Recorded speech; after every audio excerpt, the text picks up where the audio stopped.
that has been discussed, and I already took care of it. The second item was electrical, right? So, and the electrical item was also discussed. And throughout the whole violation letter, there was nothing about her apartment. There was nothing about anything that is involving any health issue, anything in her apartment. Okay. So, Miss Ang is a big liar, and she lies all the time. And she, the way that if she says that okay, there is a balcony is not stable, that's completely lie. There was no issue. And I have not even heard about any kind of balcony problem throughout the time. May I respond to that? I'll give you a chance to respond. Just make a note so you remember. Could I ask, Mr. Akbar, you filed a counterclaim. Yes. And part of it was for continued rent, May, June, July. And could you explain, because I thought the expectation was that Ms. Ang, by everyone's agreement, was going to be out in April. And so I'm curious about your claim for those additional months of rent. So, it was not that I agreed her to, leave by the end of April. She had a discussion with me, okay, if she wants to leave, before the end of the lease. That was a discussion long back. Mm-hmm. Now, when the discussion happened, I said, okay, if you want to leave, let me know, and then we'll talk. But there was no agreement, okay, you leave at the end of April, and then I will let you leave without paying any rent. Okay. Because if what happens is that if somebody wants to leave, then I usually take their permission to start showing the apartment, and I start showing, and then I get my tenants so that when they leave, I can get another tenant in that place. That's how it works. Okay. That's how I do.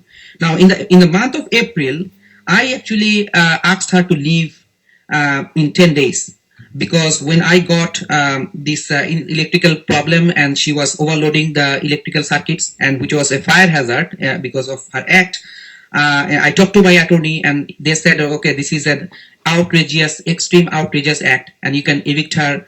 You can file for eviction based on that. So I sent her a notice and I gave her 10 days instead of 24 hours. I gave her 10 days to leave. However, Your Honor, I never filed for eviction because of that letter. I asked that letter, and then she did not leave in 10 days. She stayed. So in the month of May, she kept staying without leaving and without paying. So when she stopped paying, I filed for eviction for non-payment of rent. Non-payment of rent. Right. That was a separate case. The separate case. Which was dismissed, I think. Which was dismissed, yeah. And there were two actually. Two, yeah. So first, when I filed, Sean Ruffington was the person who filed for it, and then she somehow brainwashed Sean Ruffington, and he, without my permission, he took it down. So that was Sean Ruffington's own decision. So after that, I had to file the eviction again myself. So that was the second time I filed for eviction. And then there was an agreement to vacate the premises. Right. So there was an agreement with the attorney. So what happened at that time that when I filed for second time, an attorney represented her. So the attorney, basically there are attorneys who actually, take a, loop in the system, basically how the play is that if they find any problem in the notice, they basically catch it.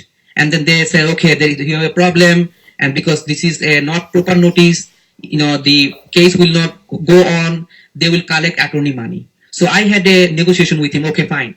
How much money do you want from me? So he agreed with $750. I gave him money, and then basically that I had to dismiss the case because it was not because of other things. It is because of the notice not being proper. But wasn't there something in that dismissal where Ms. Ng was going to leave? No, it was only, I don't remember, I don't remember, but I remember that I had a discussion with him. He's going to take his case over. We are going to dismiss this without anything. Okay. So I did not agree that Miss Ang will leave, and then I'm going to not charge her any money. Okay. She did not pay May rent. So, month of May. Did you get a tenant back in there for May, June, or July? No. I just got a tenant back in there recently, like starting this month. Okay. So in item number, in exhibit number 120, so I sent her this move out closing statement where I wrote down that, do you have that 120? 120. Yeah.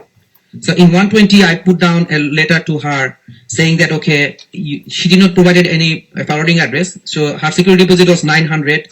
I put down late fee for May 50, late fee for June 50. I did not charge for July late fee. I charged for rent for June and July because end of July her lease ends. So I charged her for May rent, June rent, July rent. And deducting the 900, it becomes 1750. And then I ask for more money. I will let you know why I asked for more money in my claim. So does it answer Yes. the question? Okay. Yeah, go ahead then and explain the fees that you're asking for in your counterclaim. Yes, that explains 1750. But the rest, I can tell you why I asked for the rest. Okay. So then the rest money.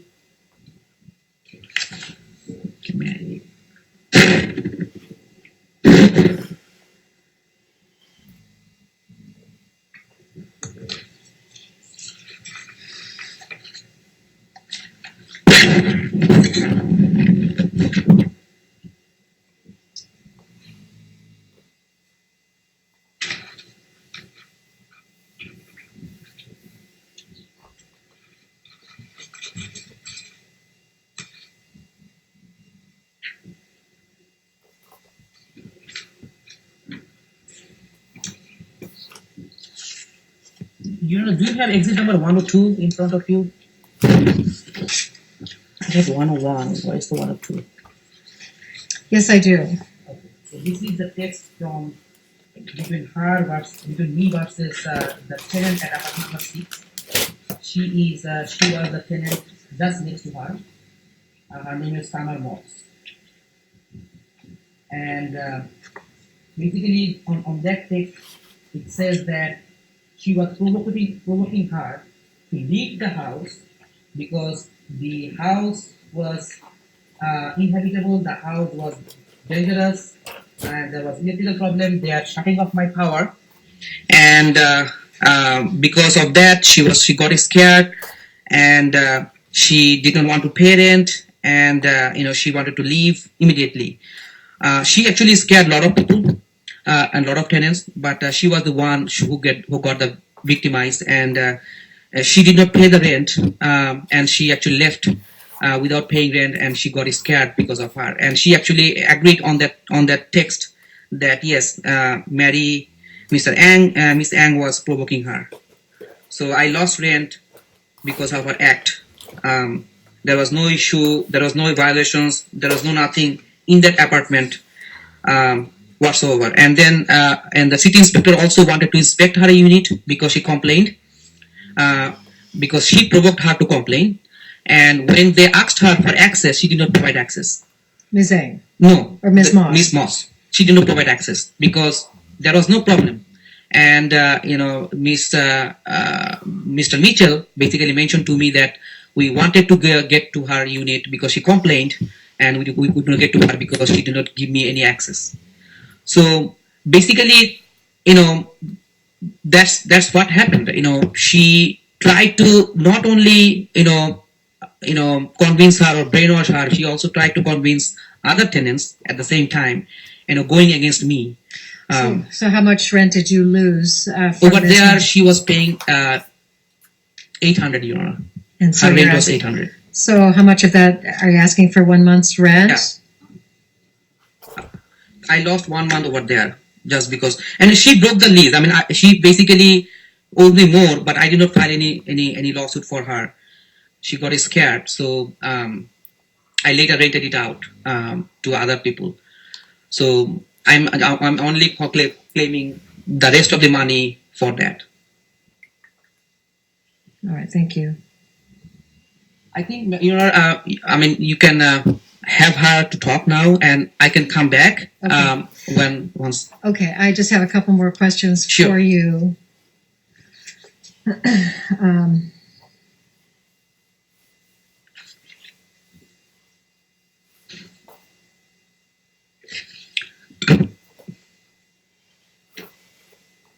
There was some concern about removing locks on deadbolts or security locks on Ms. Eng's unit, maybe Ms. Moss's unit. Removing security locks. Removing, instead of having a key lock and a deadbolt, removing some of the locks. And I think it was so that Ms. Eng could go into Ms. Moss's apartment and flip okay. the breaker. Could you So, talk about that? Yeah. So what happens is that it was not permitted though. She didn't ask my permission. So what happened is that the circuit breaker for her unit was the keys to get to her apartment whenever she